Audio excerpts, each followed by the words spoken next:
morning, good afternoon, everyone. Welcome to July's TBC Power Hour.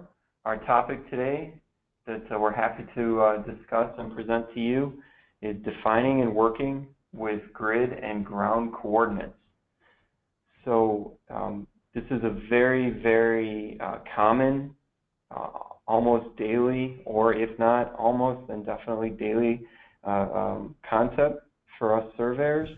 And there's a lot of questions or misconceptions or just general knowledge that we'd like to share or clear up or answer for you with this presentation. There's a lot of people on the call today, and so if you're new to the TBC Power Hour series, welcome. We're happy to have you. Just a quick overview on how these sessions work. We'll go into a brief introduction of the topic, go into some demo. With it today, it's going to be between Trimble Access and Trimble Business Center. And then at the end, there should be some time to answer your questions.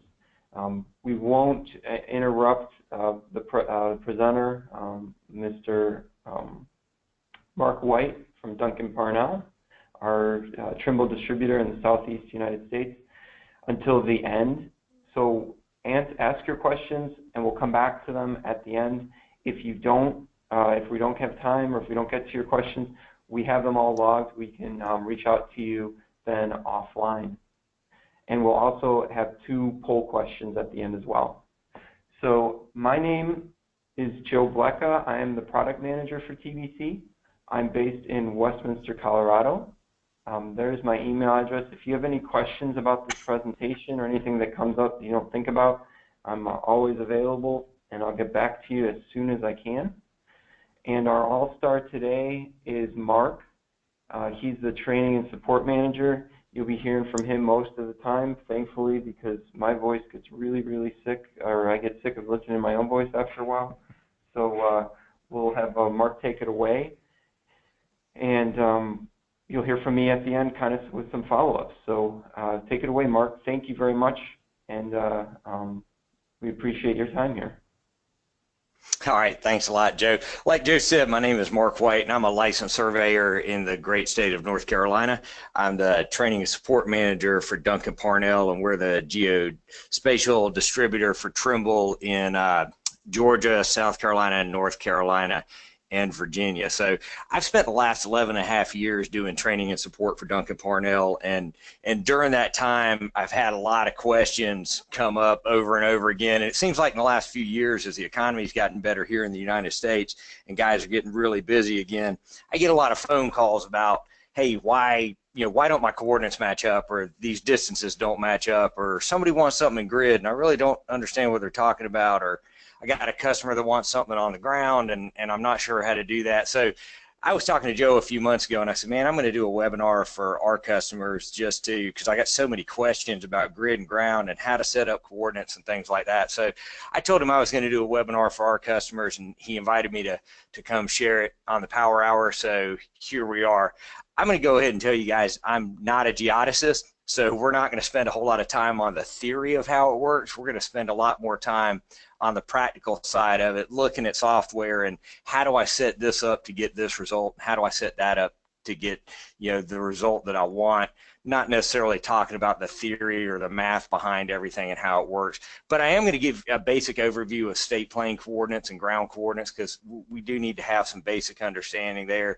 And this really works for any projection. I'm using state plane because I'm here in the United States. Some of you guys that might be around the world, the theory behind a projection is pretty much the same, so it should ring true for that as well. We're going to take a look at a little demo time with Trimble Access and some TBC demonstration, and then Joe's going to cover some next steps, and like he said, we'll have a Q&A at the end. So to get things rolling, we'll kind of cover an overview of what I plan to cover this morning. And like I said, I kind of did a presentation for our customers, and it was about an hour-long presentation. And talking to Joe last week, he's like, well, we're trying to keep things to 40 minutes, so I'll try to talk fast. I might run a little bit long, but I'll try to talk fast, but not too fast. So we're going to cover a basic explanation of the state plane coordinate system, or coordinate systems in general, and how they work with horizontal ground coordinates as well. Then we're going to take a look at Trimble Access. Now, I know this is the TBC Power Hour, but field software and office software go hand in hand. They're integral to each other, and if we understand how to set things up properly in the field with our data collector, we're going to understand how to set things up in the office as well, and things are going to flow together and work together. So in Access, we're going to take a look at 4 different ways to set up the data collector. One, using a scale factor that equals 1, and why we're going to use it, when we're going to use it. Setting up a scale factor that's not equal to 1, why we would use that and how to set it up. Then we're going to look at setting up a job in Access using state plane grid coordinates, and finally we'll cover state plane ground coordinates in Trimble Access, and how to set it up to use state plane but get everything scaled up to ground or down to ground. So then we'll look at Trimble Business Center, and it's really going to flow right along with Trimble Access. We'll do scale factor of 1, scale factor not 1. We'll look at setting up a project in U.S. state plane coordinates. And then this is a question I get a lot from guys. They'll be like, hey, I went out in the field, I did a bunch of measurements using state plane. Now I need it in ground because I'm doing some cadastral surveying. It needs to be ground distances, or the customer's asking for it in ground, and I've got it in grid. How do I do that? How do I set up my project so I can scale things to ground? So we'll take a look at the local site settings there in TBC and how to set that up as well. So let's give, again, this is going to be a basic overview. I'll tell you again, I'm not a geodesist. I'm a land surveyor, and I listen to people's support issues all the time. So this is more of just a really basic overview, so we understand kind of what's going on with the state plane coordinate system, or any coordinate system, and how it translates with scale factors and ground coordinates. So with U.S. state plane, back in 1932, a couple of North Carolina highway engineers, a guy named O.B. Bester and George Syme, had the idea that it'd be nice to have a coordinate system that covered the whole state.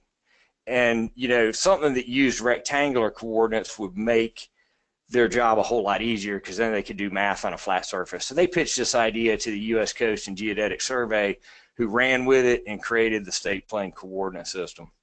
There's 2 different kind of projections we're using in state plane, and I throw this out there because you're going to see it in the software as you look through different settings. There's the Lambert conformal projection, which is used in states that are longer east-west, and the transverse Mercator projection, which is used in states that are longer north-south. Now, in state plane, and this is true usually for most coordinate systems, in state plane, we try to keep the zones under 158 miles wide, because that's going to keep our scale ratio within 1 in 10,000. Basically, we've got to keep the zones a certain size so we don't have too much distortion. So if you think about it, we're taking the round Earth surface or the elliptical Earth surface, and we're flattening it out into that flat state plane grid so that it's easier to do the math, and so that we can use rectangular coordinates. Well, if you think about taking a ball and lopping a piece off of that ball and laying it down on a table and trying to flatten it out on the table, there's going to be some distortion, right? It's not going to flatten out perfectly. So the bigger the piece we lop off, the more distortion there's going to be. And if we keep these zones under 158 miles wide, then we can keep the distortion down below 1 in 10,000, which is usually acceptable for most land survey applications there. So here, this is looking at 3 different states, and kind of shows you the way the different zones work. So depending on the size of the state, you may have multiple zones in your state. Like Texas, for example, over here on the left. It's Lambert conformal. You can see the zones run east to west, but it's got 5 different states to keep each zone, or 5 different zones to keep them below 158 miles wide. And then if we look at Missouri down here at the bottom right, you can see it's transverse Mercator. It's running north to south, and there's 3 zones in order to keep those less than 158 miles wide. Then we have North Carolina up at the top right. It's a Lambert projection. It's running east to west, but North Carolina is skinny enough that they actually just use 1 zone here. I throw this out there because this is a phone call I get every now and then too. And I think of one particular case a few years ago where a guy called me up and he's like, "Hey man, I got real problems here because I loaded this coordinate file onto my data collector. I hooked up to the VRS network and I went to check into one of my control points and it's telling me I'm 6 million feet off." And so we started looking at his coordinate settings, and this guy had always worked in Georgia West. I'm based out of Atlanta, so I might tell you some stories about guys I know in Georgia, but I won't name any names. But this guy was working in Georgia West, or he had always worked in Georgia West. He got a job down on the coast in Georgia, so when he went down there, he didn't think to set his data collector up any different. So he loaded the coordinates in there, went and checked into a control point, and was 6 million feet off. When we looked at it, we said, "Hey, you're in Georgia West, just switch to Georgia East," and everything worked out. But it's important to know that there's multiple zones depending on where you're working, and you really need to be in the right zone or you're going to end up in the wrong place. Fortunately, he checked into something there. So let's take a look at a cross-section example of a state plane coordinate zone. Now, this comes straight out of the Georgia DOT manual, so if any of you GDOT guys are on the call, a shout out to you. I didn't copy it, but I did draw my own little example using their manual. So let me turn on my laser pointer real quick just so we can see a little bit better. We're going to really focus on 3 different surfaces today as we kind of talk about what a coordinate projection is. We've got our ground surface up here, or our horizontal surface where we do our survey work, right? Then we've got our ellipsoid, and this is the mathematical model of the Earth that we use for our projection. So all the math dealing with our projection is done down here on the ellipsoid. And then we take that ellipsoid and we flatten it out into a flat grid so we can use rectangular coordinates, and it's easier to do the math there. You can see we got our 158-mile wide section down here showing the actual state plane zone and the width there. And then there's one other surface I want to throw in here real quick, and that's a geoid. If you guys aren't familiar with the geoid model, I'm sure most of you guys have heard that term before. In the simplest terms, the geoid model represents where sea level is, where mean sea level is. So when we're measuring in a known projection and we're doing the math along the ellipsoid, we're actually getting our elevations as heights relative to that ellipsoid. But if we want our data to be referenced to mean sea level, we can add a geoid model, and then we take that height, when we're on the ground, we take the height above the ellipsoid, then we subtract off the difference between the ellipsoid and the geoid, and that gives us an overall sea level elevation. So I added that slide in here. Oh yeah, go ahead, Joe. I got a question. So in this cross-section example, you show the geoid below the ellipsoid. Is there any instance where the geoid would be above the ellipsoid? Yes, there may be, depending on where you are in the world, as you, in certain other areas, it sure could be. Yeah, it's just like in my area where I am, it's usually below. So when I always draw it up, I just always think to draw it up there. But yes, it could be above the ellipsoid for sure. Okay, thank you. All right. So again, I throw that in there because when we get into the settings in Access and TBC, we're actually going to select a geoid model to load into both of those softwares, because the software is going to use that in some of its calculations when it is coming up with the elevation scale factor and different things like that. So back to the three surfaces that we're going to deal with here in the next few minutes. We've got our ground surface, our ellipsoid, which is our mathematical model of the Earth, and then we've got our state plane grid that we're using there. So when we look at this, our state plane, or I'm sorry, our ellipsoid and our state plane grid, where those two meet, we have what are called our standard parallels. And at that point, our scale projection is going to be equal. But remember, we're taking a round surface and we're flattening it out, so there's going to be some distortion there. In between our standard parallels, we're going to have to use a scale factor that's going to be less than 1 because our scale projection is too small in there. So we're actually going to be scaling from the ellipsoid down to the grid. So where the grid and the ellipsoid touch, it's going to be equal. In between those standard parallels, we're going to use a scale factor smaller than 1 to scale down from the ellipsoid to the grid. And outside our standard parallels, our scale projection is too large, so we're actually going to use a scale factor that's larger than 1 to scale from the ellipsoid to the grid. I get phone calls sometimes from guys that say, hey, you know, I think something's wrong here. I'm used to having a scale factor that's smaller than 1. Now I got a scale factor that's larger than 1. What you have to remember is it really depends on where you are. I had a guy call me a couple of weeks ago that was working in North Carolina, and he got right up near the Virginia border, and so his scale factor was above 1, and he was a little bit concerned because he'd never seen that. He was used to working between the standard parallels. So just know that depending on where you are, you may have scale factors that are scaling less than 1. You may have scale factors that are larger than 1. So here's my little cross-section example of taking shots up on the ground, and I drew some plumb lines in here. Not the greatest artist in the world. I have trouble drawing stick figures. But in this example, we take a shot here on the ground, we plumb our rod up, and you'll see we have our plumb line here.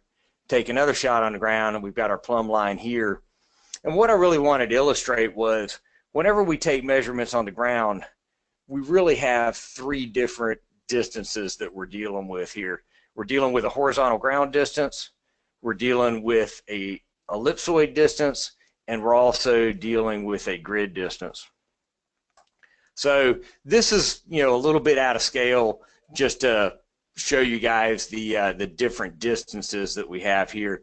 But this is kind of the light bulb moment for me. I remember when I was a surveyor still in the field some years ago, and I'd hear guys talk about grid coordinates. I'd hear them talk about ground coordinates, scale factors, and it really didn't make any sense to me.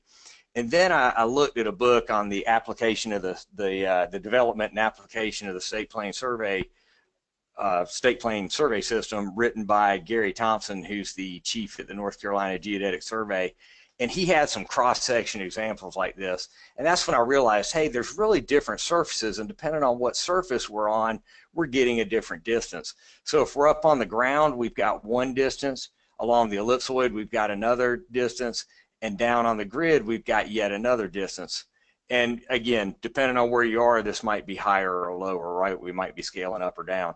But we've got 2 measurements on the ground, but instead of having 1 distance, depending on what surface we're working on, we actually have 3. And we simply use scale factors to get those distances correct. So that was a big light bulb moment for me when I saw this and understood 2 measurements on the ground. Instead of having 1 distance, we could have 3 in this example, and we're just using scale factors to go back and forth. Now, as land surveyors, we're primarily concerned with the ground and the grid. Geodesists do all their work on the ellipsoid, but we're going to concentrate on the ground and the grid. So there's a couple of different scale factors that we're concerned with. The first one is our elevation factor, and that's what gets us from the ground down to the ellipsoid. Then we have what NGS on their data sheets calls the scale factor, which goes from the ellipsoid down to the grid. If we take those 2 and multiply them together, we get what's called the combined factor. And I'm sure most of you guys have seen or heard the term combined factor before. You see it on the NGS data sheets. You hear people talk about it in surveying circles. The combined factor is what we need to go from the ground down to the state plane grid. The inverse of the combined factor is what we use to go from the grid back up to the ground. So we'll see that in Trimble Access and Trimble Business Center when we see a ground scale factor listed in there. That's the inverse of the combined factor. So just remember, you've got the elevation factor and the scale factor, and those create the combined factor, which allows us to go back and forth from grid to ground. So one misconception I hear a lot is, hey, if I'm working down around the coast where I don't have much elevation, I really don't have to worry about scale factors too much. I get that phone call every now and then. This is a monument in North Carolina, DK 3494, which is in Buxton, North Carolina, out near the Cape Hatteras Monument, or Cape Hatteras Lighthouse, excuse me, and you'll see that you've got an elevation of just under 8.5 feet. So yeah, there's not very much elevation out there, and some guys think, oh, if I don't have very much elevation, I really don't need to worry too much about scale factors. But remember, there's 2 scale factors that come into play with your combined factor: your elevation factor and your actual scale factor to the grid. So if I look down here, not much elevation, elevation factor is small. But my scale factor, because this is right in the middle of North Carolina, right in the middle of that Lambert projection, we've got a lot of scale factor going on from the ellipsoid to the grid. So my combined factor is 0.9998, and if I round 8, so that's 12 hundredths per 1,000 feet. That's a pretty significant difference between a grid coordinate and a ground coordinate. If you were to traverse, even say a mile, that's over 0.6 of difference between grid and ground. So just because you're working near the coast, don't think that you don't have to worry about scale factors. Again, it's the elevation factor and the scale factor. And then, if you're somewhere like out in the Rockies or something where you've got a lot of elevation, depending on where you are on the grid, you could have a whole lot of scaling going on, right? So that was just a real quick run through, basic introduction. And again, for me, the light bulb went off when I saw that cross-section example and just understood 2 measurements on the ground doesn't equal 1 distance. There's multiple, up to 3 distances we could be working with, and we're really just using scale factors to go back and forth.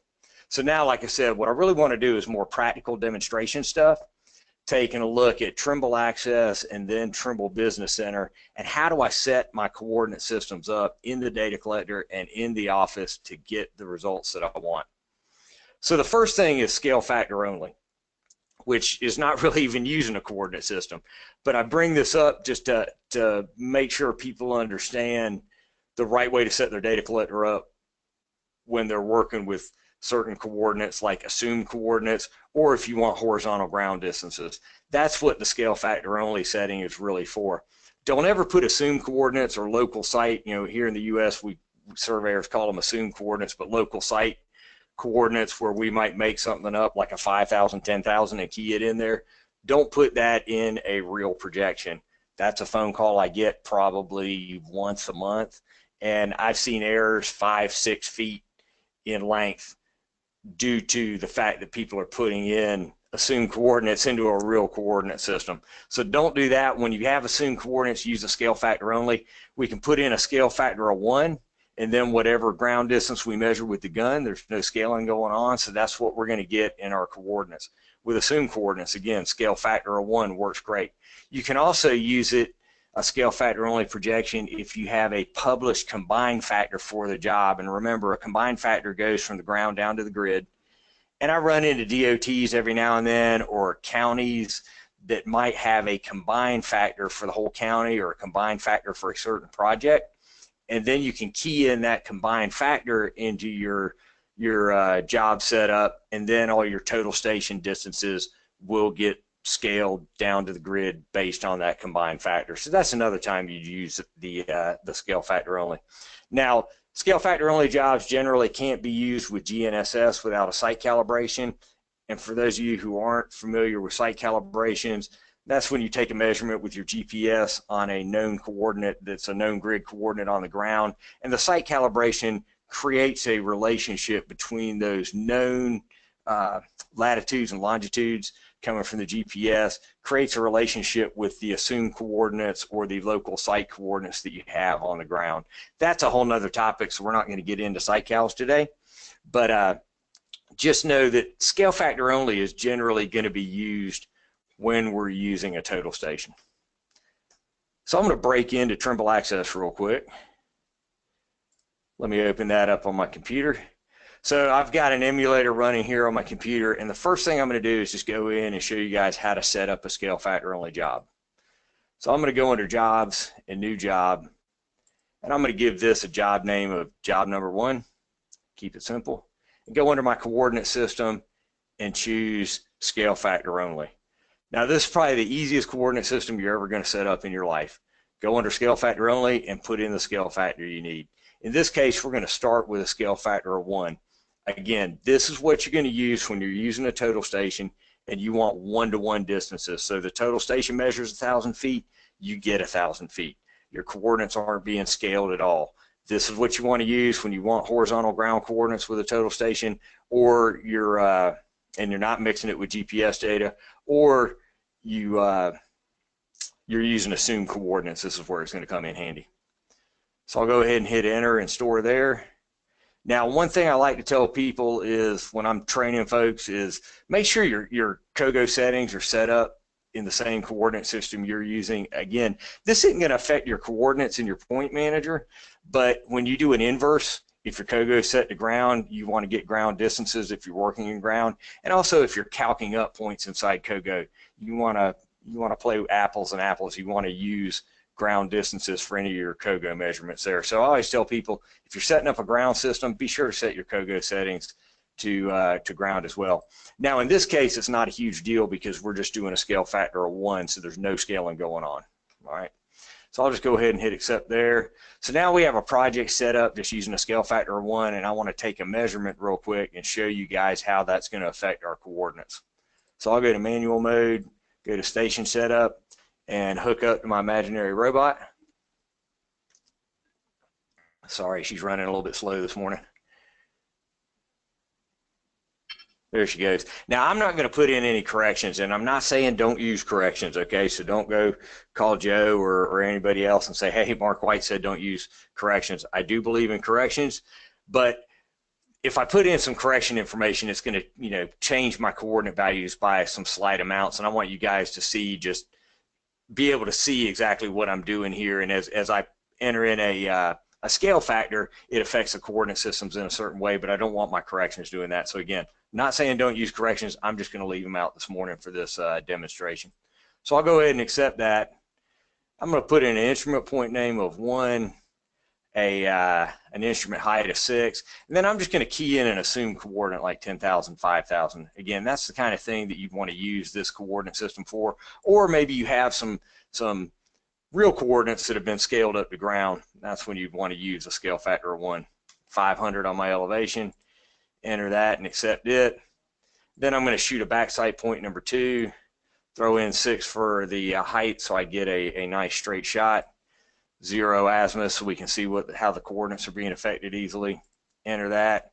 Now I'll zero the gun, and I'm going to take a 1,000-foot measurement for all these demos just so that we can see how the scale factors are working in there, get a nice long distance on it.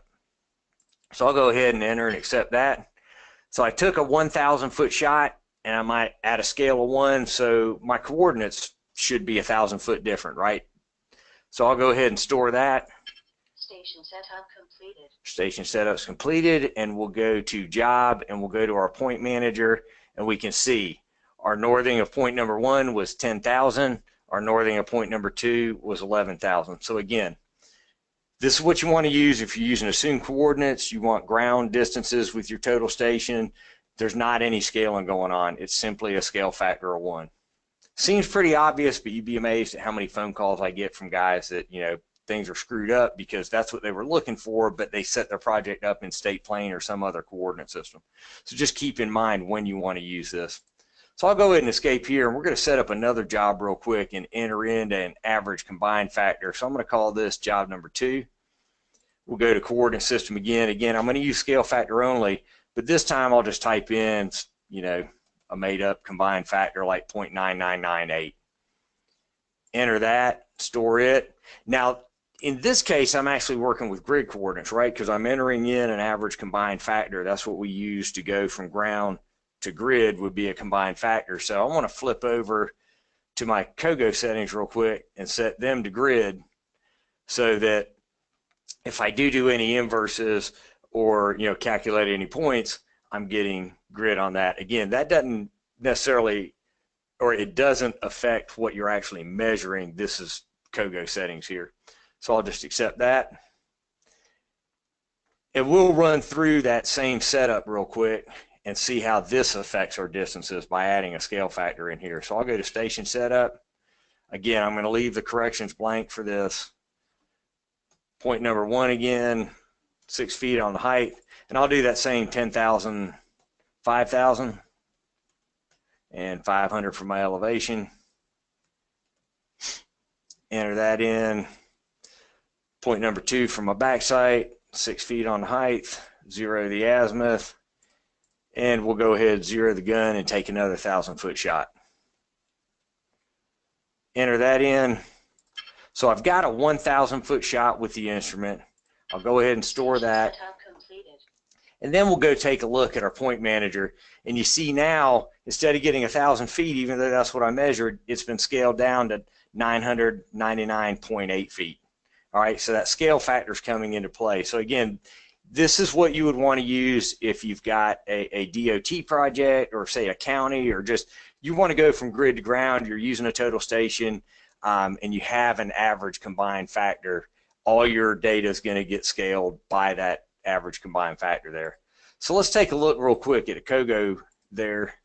We'll go from 1 tab 2, and we get that 999.8 feet. Now, if I go under my options and change my options over to ground, you'll see now I get that 1,000 feet. So we can see how that scale factor is affecting our measurements, right?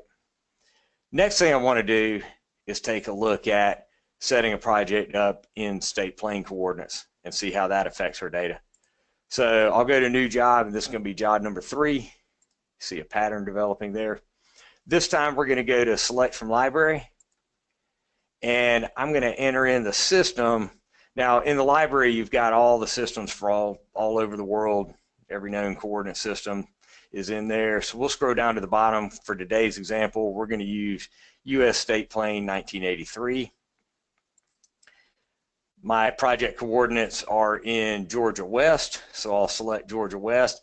I am going to use a geoid model. Remember, we talked about this earlier. The geoid model represents mean sea level, and the software is going to use it in some of its calculations. So if you don't use a geoid model, you will see some slight differences in your coordinates.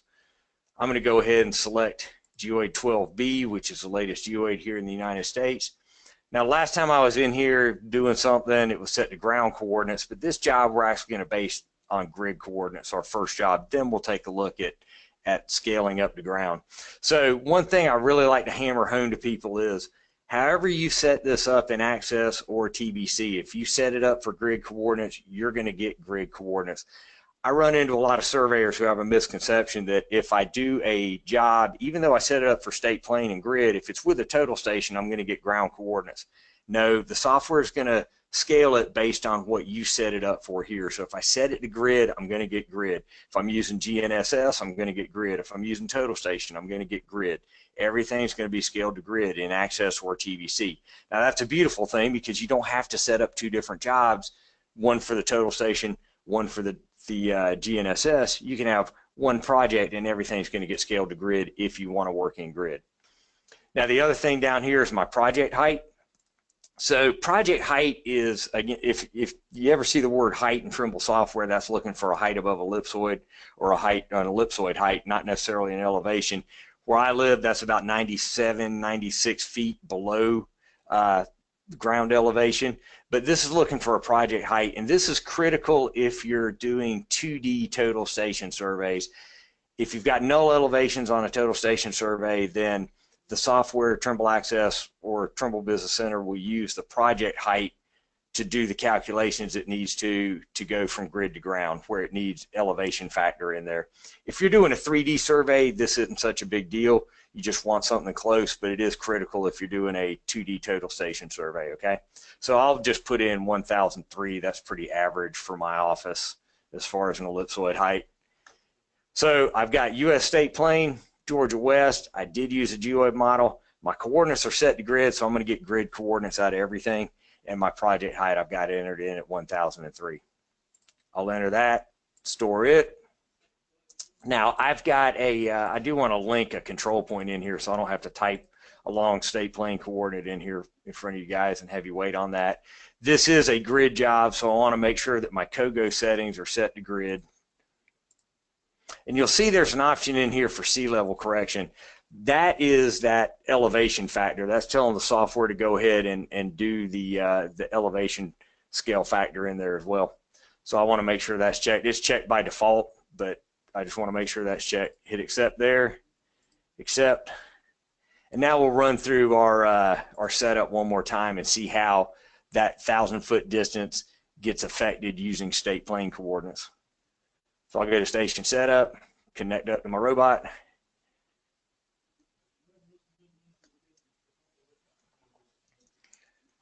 Must be some radio interference this morning. Not connecting too fast. Last time it connected right up. This is the fun part of doing live stuff, right? There she goes. So again, I'm not going to fill out corrections for this. Hit accept, put in a point number 1, and there's my coordinates for the state plane coordinates there. Instrument height of 6. You guys are thinking, hey, I've seen this before. Height of 6 on my back sight, 0 out the azimuth, 0 the gun, and I'm going to take that 1,000-foot distance shot again. Enter that, accept it. So again, I've got 1,000 feet that I've measured here on the ground, but I'm set up for state plane grid, so I should see some scaling going on. Store here. Station setup completed. And now let's take a look at our coordinate and how it got affected. So you'll see here, I've got almost 1,500ths worth of distance difference between ground and grid on this shot. I measured 1,000 feet. I'm at about an 1,100-foot elevation at my office, and I'm pretty close to the middle of the zone for Georgia West. So I've got some elevation factor going on, I've got some scale factor going on, and over 1,000 feet, I've got about 1,500 hundredths of distance. So again, think about a mile-long traverse.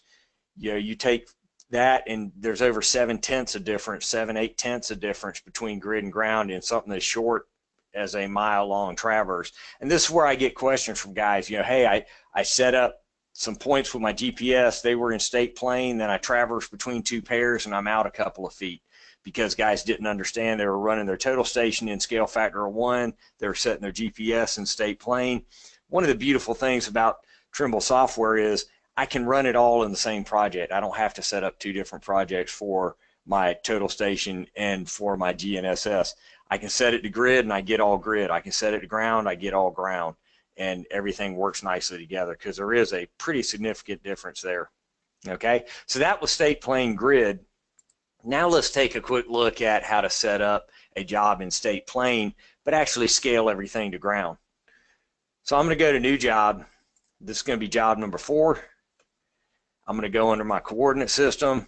I'm going to stay and select from library, go to next. This time, still in US state plane, Georgia West, use a geoid model. This time I'm going to go under my coordinates, and I've got 2 different ways I can set it up for a ground coordinate system. If I have the ground scale factor, I have a project location, somebody's given me all that information, I can simply key it in there. Or I can use the ground calculated scale factor. So if I have a GPS unit I'm hooked up to, or I've got a point the job that I can use that information to set up my ground system. So I'm going to use that. I'm going to go to the ground calculated scale factor. I've got a here button. When I use that here button, if I'm hooked up to a GPS unit, I can get an autonomous position for where I am, and it's going to use that to create my ground coordinate system. Or I can use the point button here, and if I have points in the job that I've already measured, I could use them. Let me move that, and I'm going to go to page 2. This is where the ground coordinate system settings really are. So the first thing is your project location, and this is really important to understand here. Your project location is where grid and ground are going to be equal, and all your distances are going to be scaled out from this location. Okay, so on a small site, it might not be too critical where you put your project location, but if you have a larger site, you would want this project location to be centrally located so that your scaling, you know, is uniform as it scales out from this point. The other thing would be the elevation of your project location. If you're working on a pretty flat site, it's not going to be so critical, right? But this is going to be used to calculate that elevation factor that we talked about earlier. So if I'm working on a site that has a lot of slope on it, maybe I'm working in a mountainous region, and you know, one side of the site has 1,000-foot difference from the other site, I'd want to choose an elevation in here and put an elevation in here that is a mean elevation for the site so that I get an average elevation factor for the site. So keep that in mind. Your project location is important, horizontally and vertically. Now I've also got a place for a false northing offset, a false easting offset. You can put numbers in here to basically offset your coordinates so that somebody looking at the coordinates won't be confused as to whether they're grid or ground. If I changed them by, you know, a few 100,000 feet, somebody might look at them and go, okay, I see these must be, you know, ground coordinates because he shifted them over and put a false northing or false easting in there. I'm not going to do that right now, but I am going to go ahead and hit on the here button here, and that's going to give me fill out my coordinates, and when I do that, it's going to calculate my ground scale factor. Again, the ground scale factor is the inverse of the combined factor.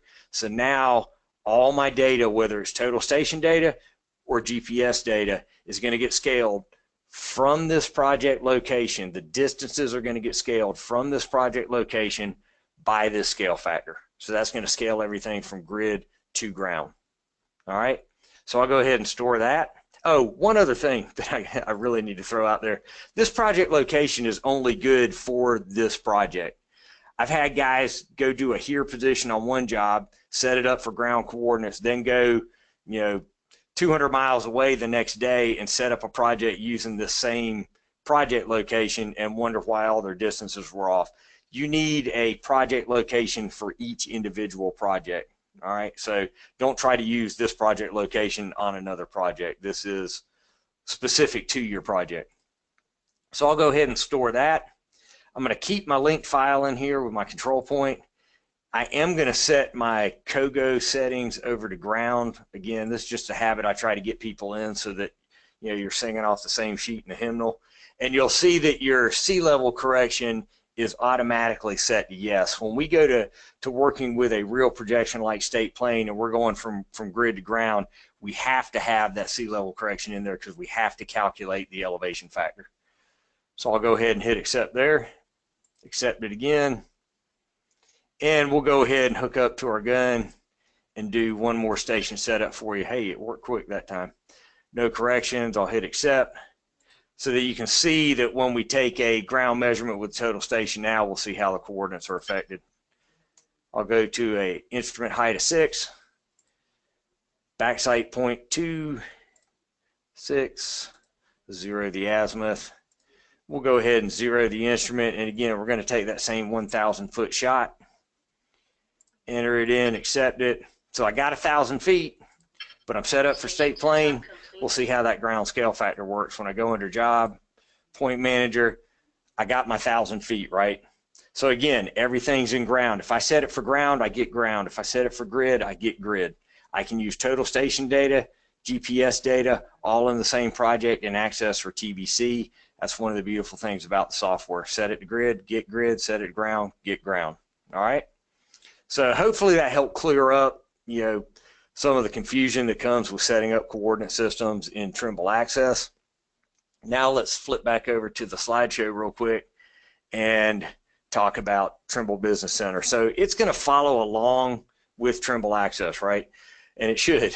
So we've got scale only that we can do. Again, we're going to use these for horizontal ground distances, assume coordinates, or we can put in that average combined factor and go from ground down to grid.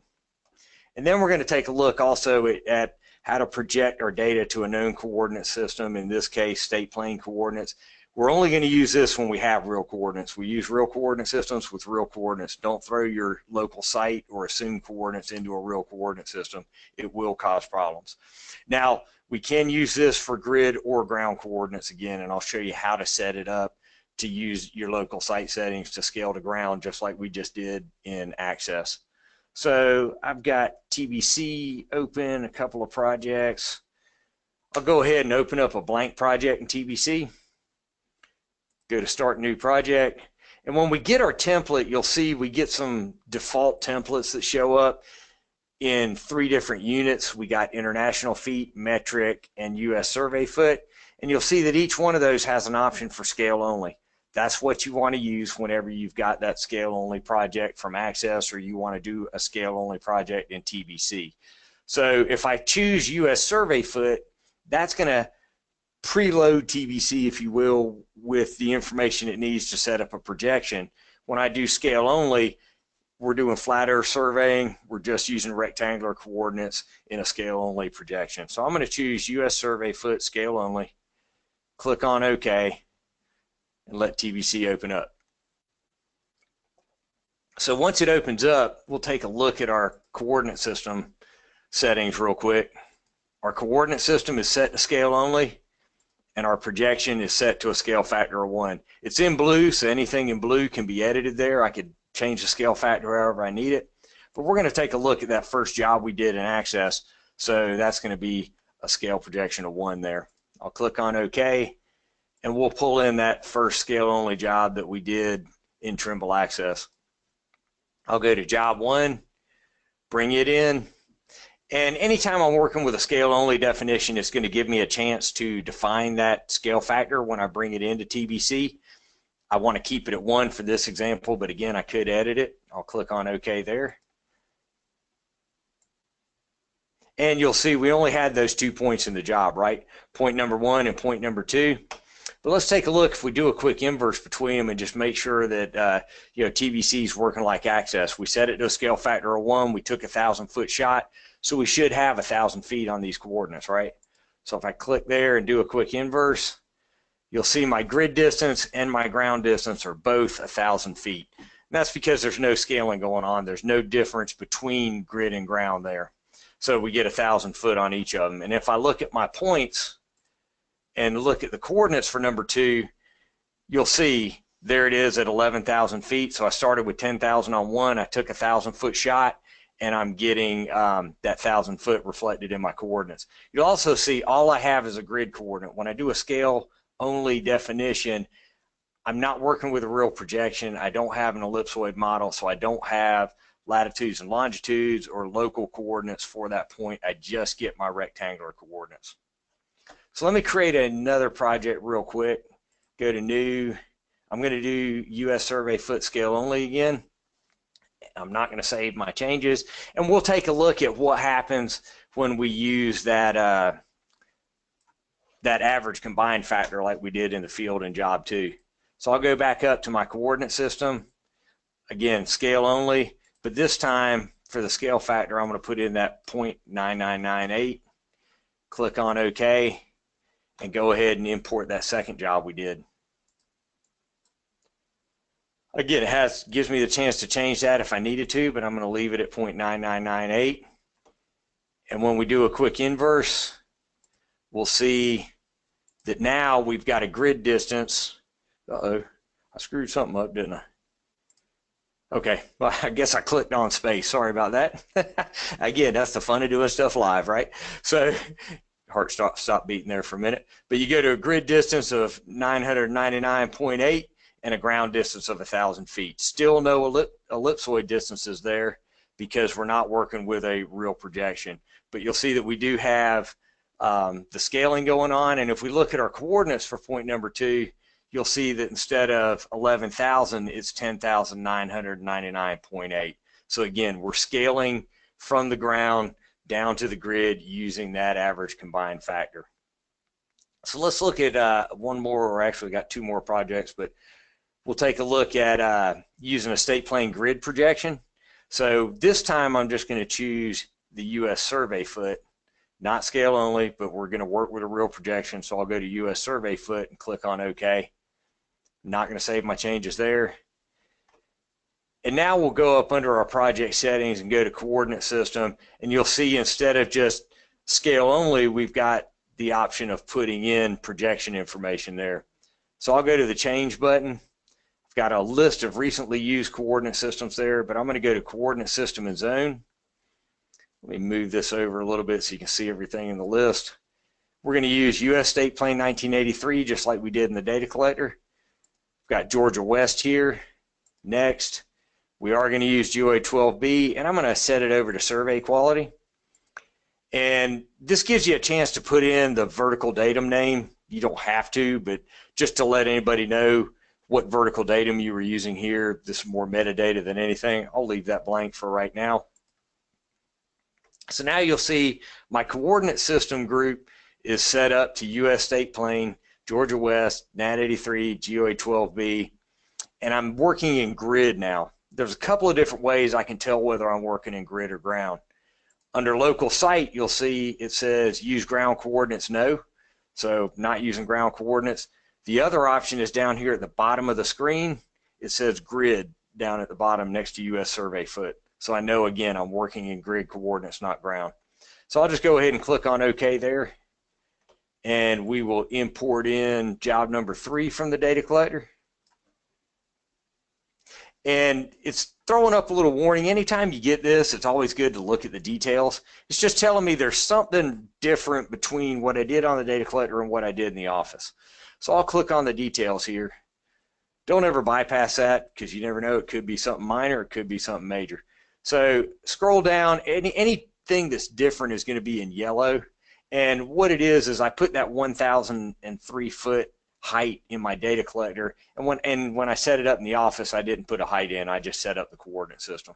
So this really is a minor thing, but always check that when you get that pop up. I'm going to keep the existing project definition for this and click on OK. And again, I've just got my 2 points. So if I do a quick inverse now, I should get that state plane grid distance. I believe that was like 999.852. Yep.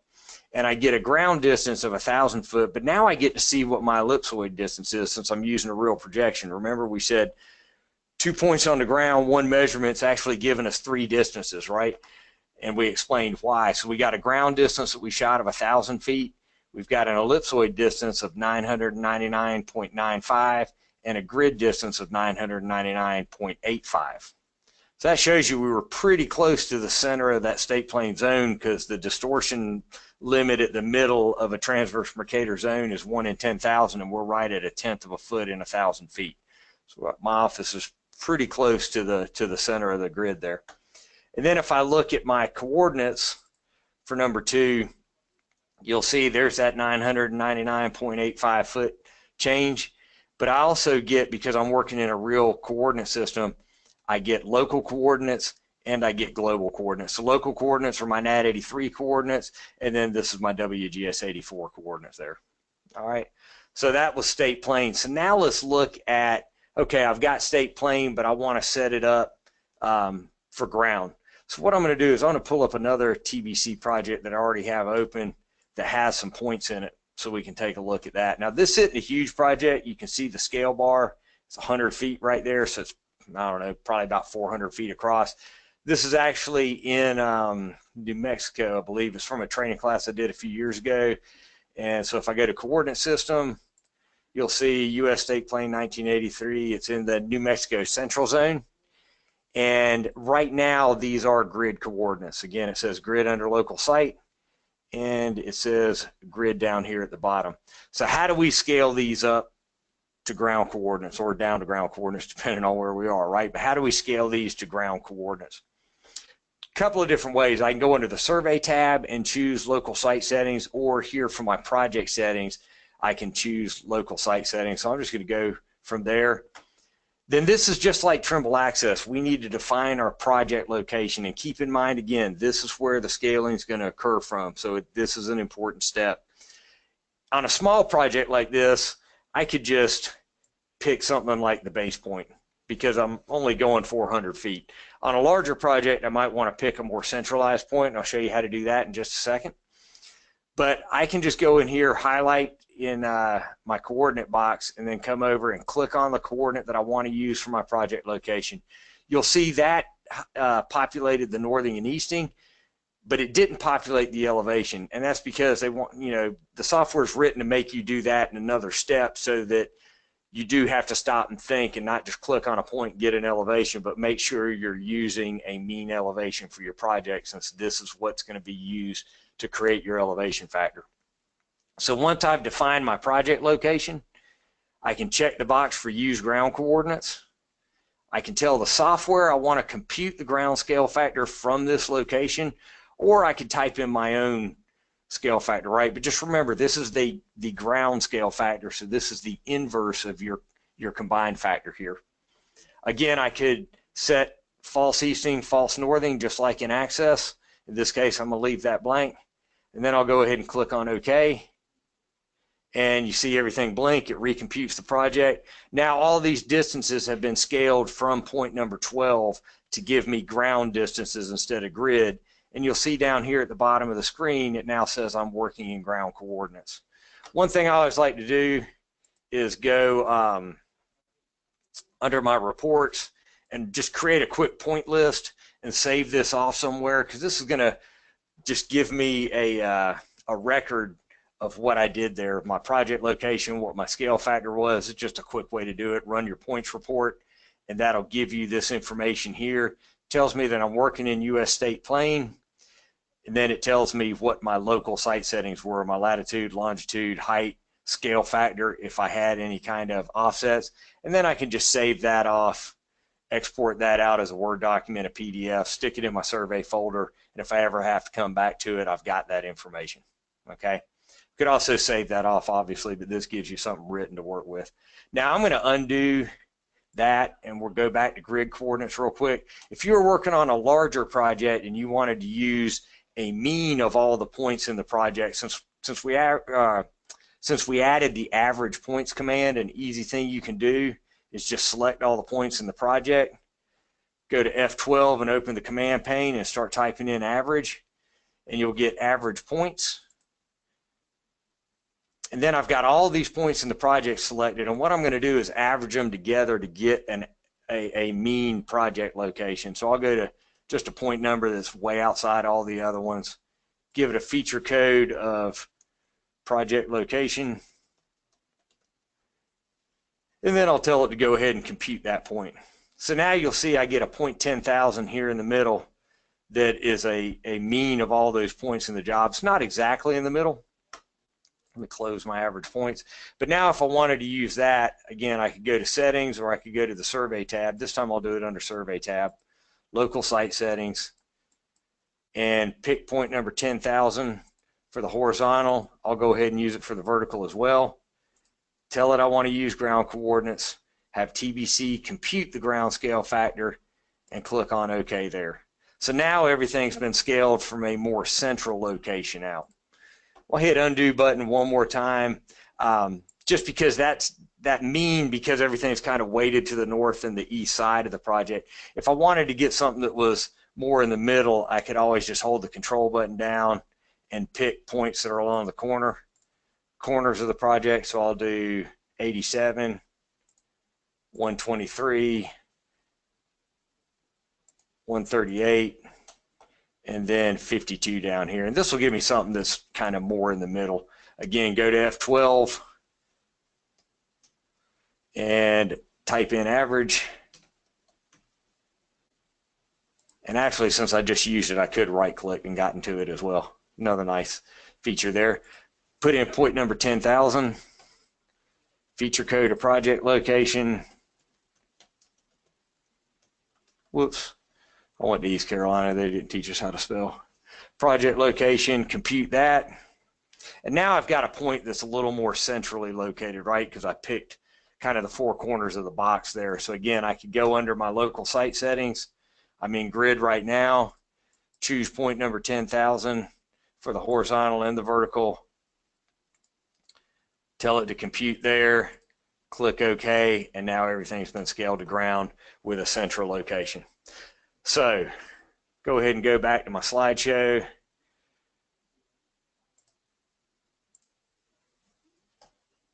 So before we get into next steps, I'll just kind of wrap up a little bit. I know that was kind of like drinking water from a fire hose. I was trying to talk as fast as I could to get everything in, but we really covered a lot there. We covered when to use scale factor only and why you'd want to use it, both in Access and TBC.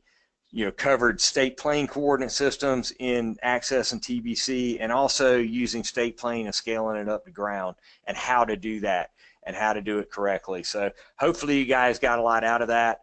Like I said, that comes from 11.5 years of doing support for our customers and trying to answer people's questions, and hopefully that'll help you guys get your coordinate system set up and have less problems between the field and the office. So Joe, I'll hand it back over to you for next steps. Thanks, Mark, and thank you. You did a great job getting a lot in. So this is being recorded, and it will be posted. We run a sister session to this in a few hours, so we'll take the better of the two recordings, whichever ones that maybe I don't trip over my words as much, or whichever one Mark prefers, and we will post them for your download and rewatching capabilities later, and you will be notified of that via email. go ahead, Mark, with the next slide. Okay. So hopefully you liked what you heard here. You learned a lot. We do these every month. So it's always the last Wednesday of the month. Next month, we've also got a hardcore survey classic topic of using network adjustment versus traverse adjustment. We've done each of these sessions individually, but now we're going to put them head-to-head with our buddy Terry Clock, who is in the geospatial support team here in Westminster. He has decades of field experience, so we're excited to have Terry on board to host August's TBC Power Hour. Go ahead.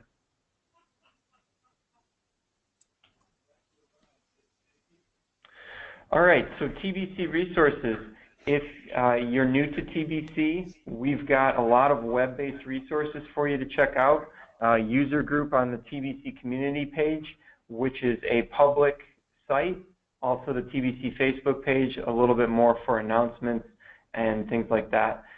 We will also post tips of the week, kind of these condensed versions of the power hours where we just take a single topic of TBC and kind of document it with some screenshots and go through that. That program has been remarkably successful so far as well. We have a long-standing YouTube channel. The handle is TBC Survey. So take a look at that. I think there's about 200 videos there. As we introduce new features into TBC, we go create a 5, 6, 7, 8-minute video describing those features as well. And then the TBC Power Hour homepage, hopefully you're familiar with this. If not, Boris and Riley and the Marcom team have been doing these Power Hours since 2015. So each month is archived there for you to view. Go ahead, Mark. And if you like what you see and you don't have TBC, please encourage you to download it and contact your Trimble distribution partner for a demo license. If you don't know who your distribution partner is, there is links available on the download page or on trimble.com for dealer locator. And then I would recommend start with workflow-based tutorials included with TBC. There's almost 30, I think now, that are PDF instructions step-by-step going through various topics and in-depth workflows similar to what you saw here today. Take a look at our YouTube videos or ask a question on the TBC community. So I believe that is it. We've got a lot of questions, so Joe's going to answer all the questions, by the way. Yeah.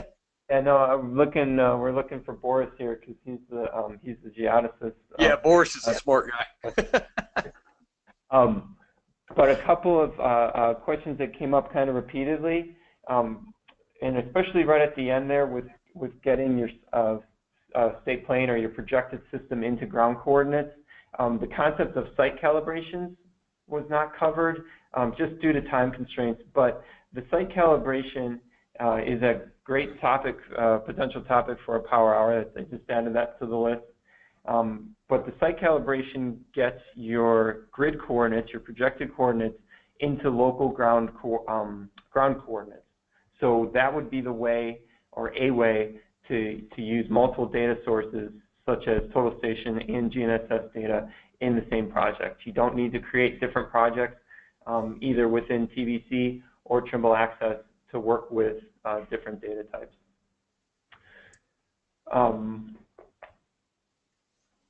So a question came in along those lines is, if you have a project designed in grid, how would you scale that data to ground?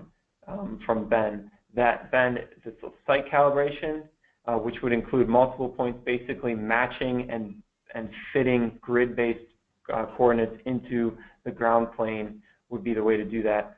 And also a way for, especially for smaller projects like Mark showed right there at the end, the local site settings, which is basically the equivalent of a one-point site calibration, where you'd want to use that one point that is kind of centrally located to the rest of your data.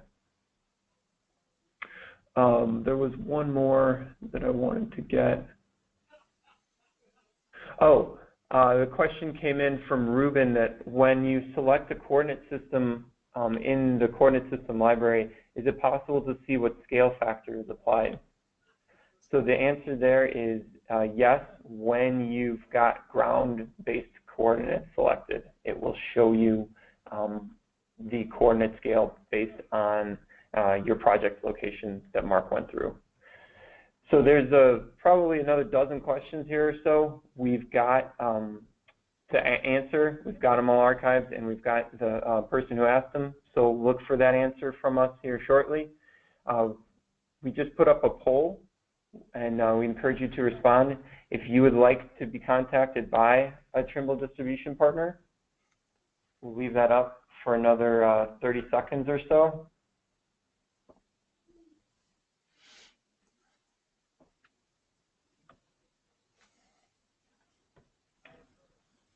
A couple more?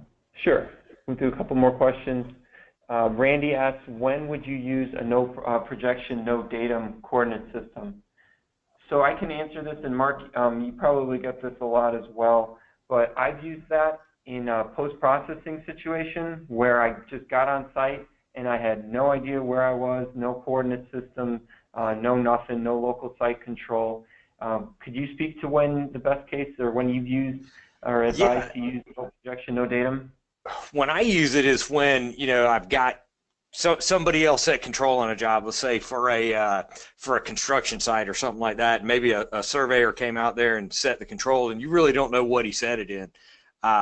You know, that's when I advise guys to do that, set it up, no projection, no datum, and then go out and do a site calibration to those control points, because then that site calibration becomes your projection and your datum there. So that's generally when I use that. You know, if I'm the land surveyor going out there and doing the work, usually I'm defining the coordinate system. So I'm going to do it in state plane, whether I do it at state plane, grid, or ground, or I'm going to use some kind of scale factor if I'm using my own local coordinates, like a scale factor of 1. But I use that no projection, no datum a lot when I'm teaching people to do site cals. When somebody else set the control out there and you take your GPS out there and it doesn't match up, what you shoot off the VRS network doesn't match what they put on the ground, set no projection, no datum, and let those control points define your projection and your datum through the site calibration.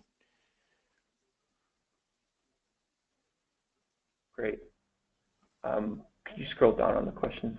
There was a follow-up similar to that that was also asked. Oh, about using starting a job at 0, and kind of the pitfalls you get there. Depending on the projection you use, the further away you get from your central projection point, your project location, the greater the scale factors will be, the more distortion. Mark used the example of cutting a ball in half and trying to flatten that out to onto a flat surface. So the further away you are from your project site location, the greater the effect of that combined scale factor will have.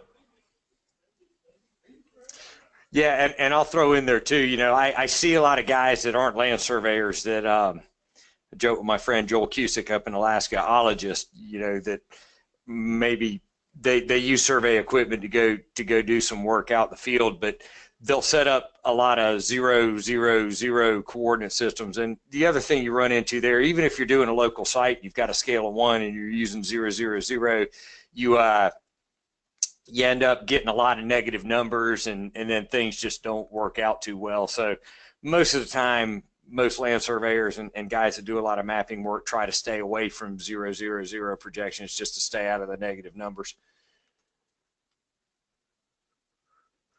Yeah, we'll let the GIS guys work in 0, 0. Maybe they like negative numbers. That's why you see 5,000, 5,000, or 10,000, 5,000, or just an arbitrary coordinate system. Yeah. All right, so we're a few minutes late, or almost 10 minutes late. Sorry about that, but thank you for the really engaging session, Mark, and everyone else on the call. And if you've got the time, we're going to do another one here at 4 p.m. Mountain Time, 6 p.m. Eastern U.S. time. and look for the recording and that notification from us. So thank you very much for your attendance. If this was your first TBC Power Hour experience, I hope you enjoyed it. I hope to see you again. And if you're a seasoned veteran, thank you again for your patronage, and let us know how we're doing. And Mark, I can't thank you enough, buddy. And we'll be seeing you here this afternoon. All right. Thanks, Joe. Look forward to it. Take it easy, everyone.